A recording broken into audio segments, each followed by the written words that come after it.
talk a little bit about suicide because there's an awful lot of talk around suicide with this. There's very little peer-reviewed evidence about suicidality and gender dysphoria, but the Tavistock does report, the Tavistock, Dr. Bell will talk about it later on, but it is the largest gender clinic for the NHS in the UK. They report, and this is a quote, that it's extremely rare among children expressing gender distress.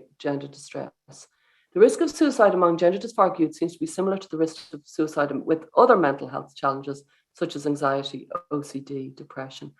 The risk of suicide remains post-affirmation and or medical transition. So people have this misinformed view that if you affirm or if you medically transition, that it would change the risk of suicide. That hasn't been shown to be the case. The research is very paltry anyway, but one research I do know is that, I don't know how to pronounce the name, Dejna from 2011. It's a long-term follow-up of trans people, and it was taking place in Sweden. It was over about 40 years. And they noted that post-medical transition, that there was a dip, usually around about 10 years later, but that there was the post-medical transition person was 19 times more likely to die by suicide than the general population. And so that is an issue that we need to be very aware of. Now that the general population haven't got a diagnosable condition that these trans people might have. So already it's complicated numbers, but they are shocking numbers. 19 times more likely is a definite something that we have to be aware of. Personality disorders, psychosis, schizophrenia, drug dependence, they carry the highest risk of suicide.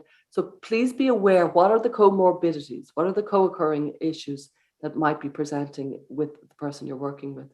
Suicidality is sometimes linked to the wish of getting rid of aspects of yourself. This is Dr. Laura Edwards Leeper. She's the chair of the Adolescent and Children section of WPATH, which is the World Professional Association of Transgender Health. And she said recently, very recently, as far as I know, there are no studies that say if we don't start these kids immediately on hormones when they say they want them, that they're going to commit suicide. So that is misguided. In terms of needing to intervene medically to prevent suicide and doing it quickly, I know of no studies that have shown that. That's Dr. Edwards Leeper. So we need to be very careful about how we talk about suicide when there actually is no real representation. There's been an awful lot of misinformed myths around suicidality and gender, and it needs to be cleared up because suicide is such a difficult topic. It's such a terrible tragedy when it happens. Families are devastated by it. And that's why we need very accurate analysis and very accurate information about who is suicidal, who is at risk, what should we do about it. We need to stay really rigidly into a very good, accurate analysis when it's something as serious as this. So this is a national report from Sweden, just released earlier this year, or else just late last year. It was quite recent anyway. And what it is it compared basically suicide mortality, people who died from suicide with different conditions. And as you'll see, the yellow is women and the orange is men. And you'll see the different kind of rates. Personality disorder was the highest, schizophrenia, harmful use and drug dependence, bipolar, depression. You'll see gender dysphoria and autism. You can see there's a spike there with gender dysphoria for women and men. I often wonder about the impact of testosterone. This is just an aside. I often wonder about the impact of testosterone on a female, because traditionally males are more likely to die by suicide.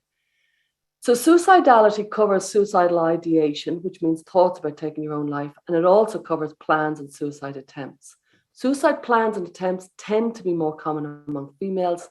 Suicide itself tends to be more common from males. And suicide contagion is a very real risk, and it's triggered by exposure to suicide or suicidal behavior. And often the way we speak about suicide is incredibly powerful.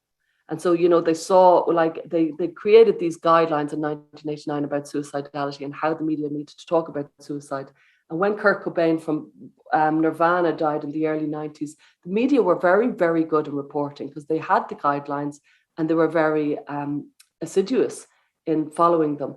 And then many years later, and there wasn't many deaths as a result of that terrible tragedy, many years later, sorry, I'll just finish there. Robin Williams died by suicide, and we've become sloppy. We've become sloppy because of social media. And so this kind of adherence to the media guidelines around speaking about suicide got thrown out the window. And there was a huge contagious effect after the death of Robin Williams because of the media. The general consensus is because of how the media portrayed this. We need to be really careful around it.